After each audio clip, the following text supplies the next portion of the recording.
Monsieur le ministre. L'équipe de 100 limites est venue vous rencontrer. Maintenant, on a 2 à 3 questions à vous poser. Monsieur le ministre, quel est votre regard aujourd'hui sur l'actualité politique au Sénégal? En matière d'actualité politique au Sénégal, il y a 2 choses. Il y a la volonté du pouvoir, il y a la réalité des populations. La volonté du pouvoir, je le présume, est de bien faire. Mais a-t-elle pris la mesure des attentes des Sénégalais? C'est une question qu'il faut se poser.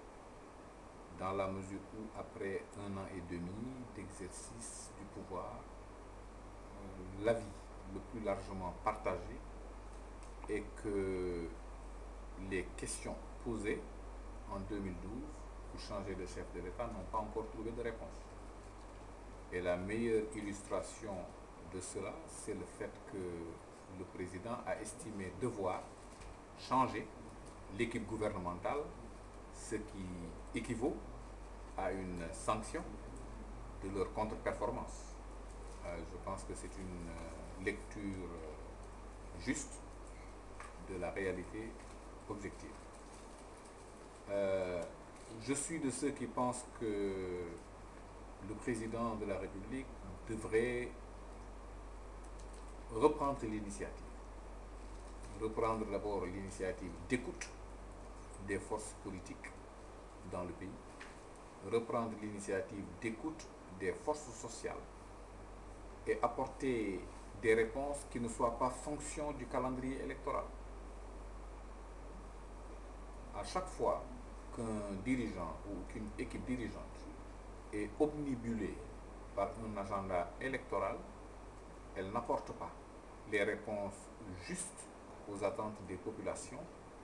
Elle peut verser dans la démagogie ou des attitudes partisanes qui ne sont pas en phase avec les nécessités de l'heure. Je pense aussi que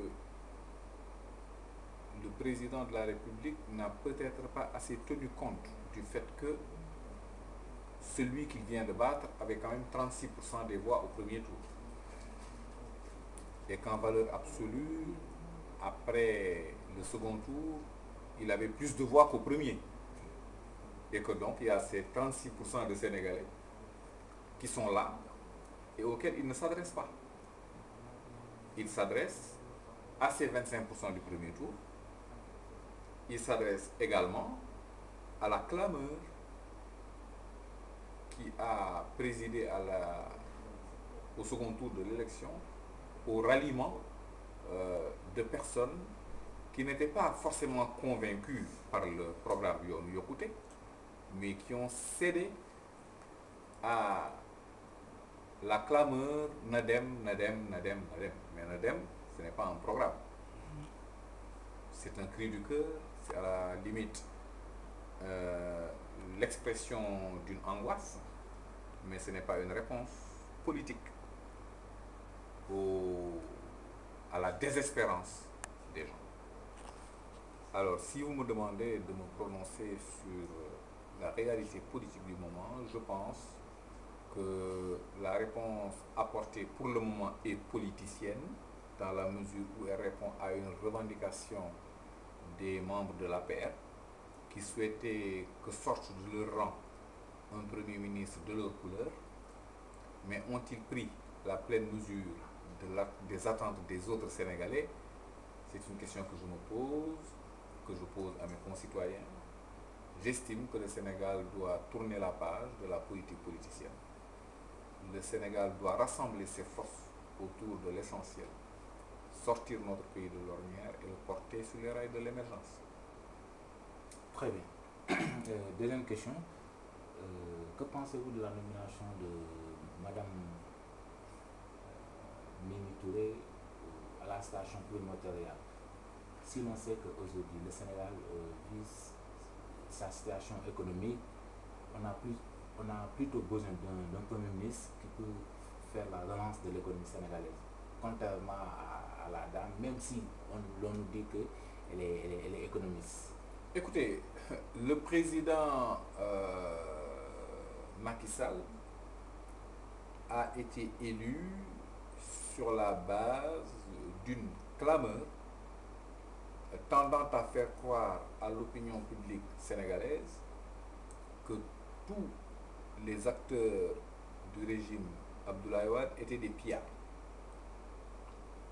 Ce qui fait que il fallait que on s'est retrouvé dans une situation où c'est le ministre de la Justice qui est au cœur de l'activité gouvernementale. C'est un paradoxe étonnant. Étonnant d'autant plus que le président de la République est issu de la famille politique du président Abdoulaye Wade, qu'ils ont partagé plus de 15 ans de compagnonnage politique au niveau du PDS. Je rappelle quand même que le président Macky Sall était le patron de la cellule initiative et stratégie du PDS.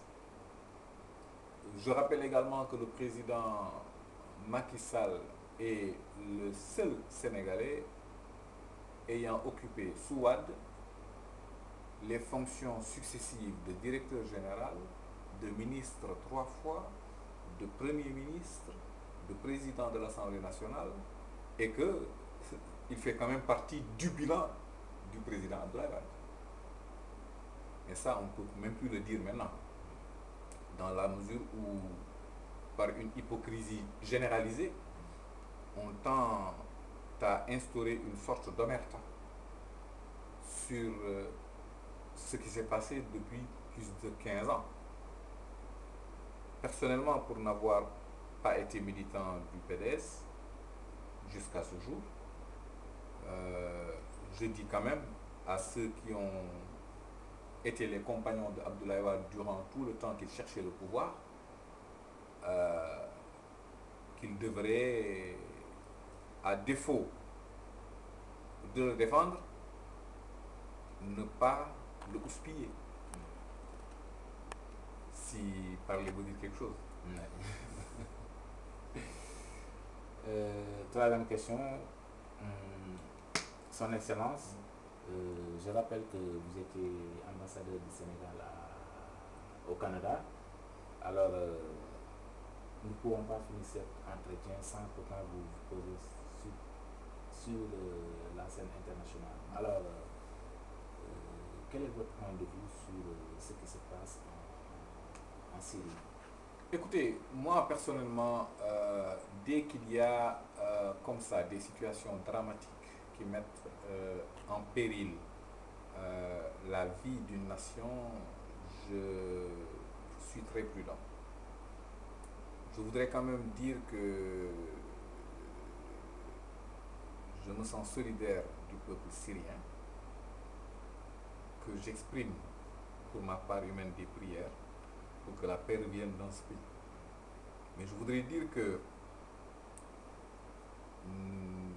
en intervenant en Irak, on nous avait dit qu'il y aurait des armes de destruction massive. À ce jour, personne ne nous a encore sorti les armes de destruction massive.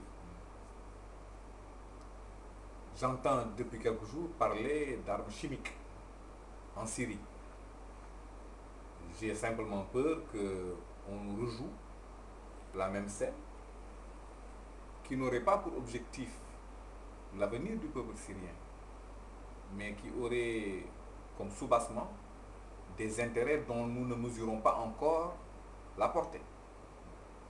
Ceci dit, on sait maintenant que le peuple irakien n'est pas plus heureux qu'avant. Par contre, le marché pétrolier se porte bien, Dieu merci. Alors, la Syrie, oui pour une paix en Syrie, oui pour la mobilisation de la communauté internationale pour, par des voies appropriées de négociation, apporter la paix à ce peuple, mais je suis contre toute intervention massive d'armement qui transformerait la Syrie en un charnier à ciel ouvert et qui ne restaurerait pas l'espérance de ce peuple. La communauté internationale pourrait s'en tirer à bon compte, les usines d'armement faire de confortables bénéfices et le peuple syrien continuer à enterrer ses morts. Je suis personnellement opposé à l'hypocrisie généralisée qui veut que, sous le couvert de la communauté internationale, des comptes soient réglés. Si parler veut dire quelque chose. Merci. Maintenant, une toute dernière question. Il avait dit 3. En une seconde, le bilan de Macky Sall, s'il faut noter, si tu veux lui donner un 15, un 10 Écoutez, je trouverais inélégant de ma part de lui donner une note. Je prie pour qu'il réussisse parce que je suis du Sénégal, j'y ai ma famille, j'y ai mes amis. Nul ne souhaite l'échec d'un dirigeant du Sénégal.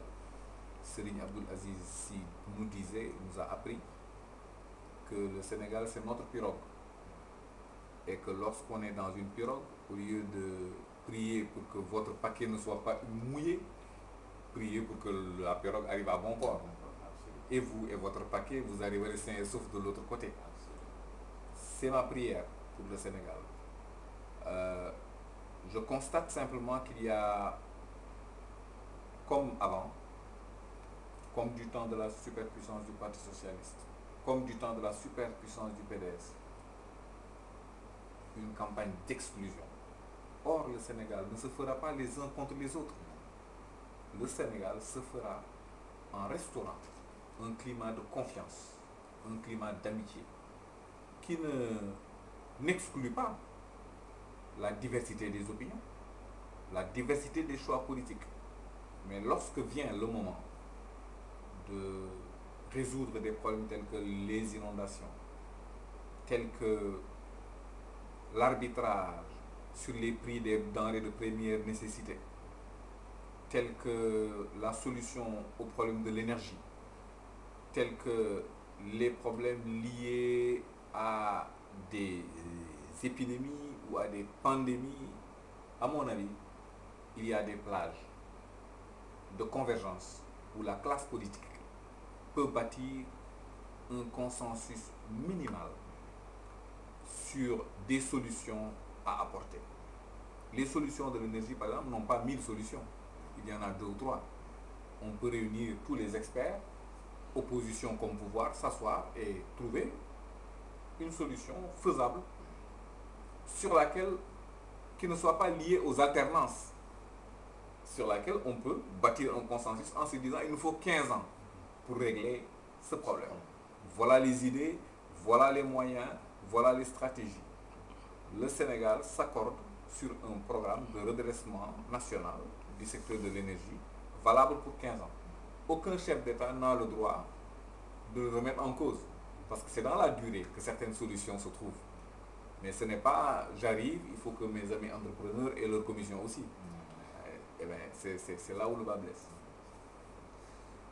Merci, monsieur le ministre. L'équipe de Sans Limites vous remercie. C'est moi qui vous remercie. Vous m'avez pris par surprise, mais j'espère que je n'ai pas été aussi mauvais que vous l'espériez. Non, c'est très bien. Merci.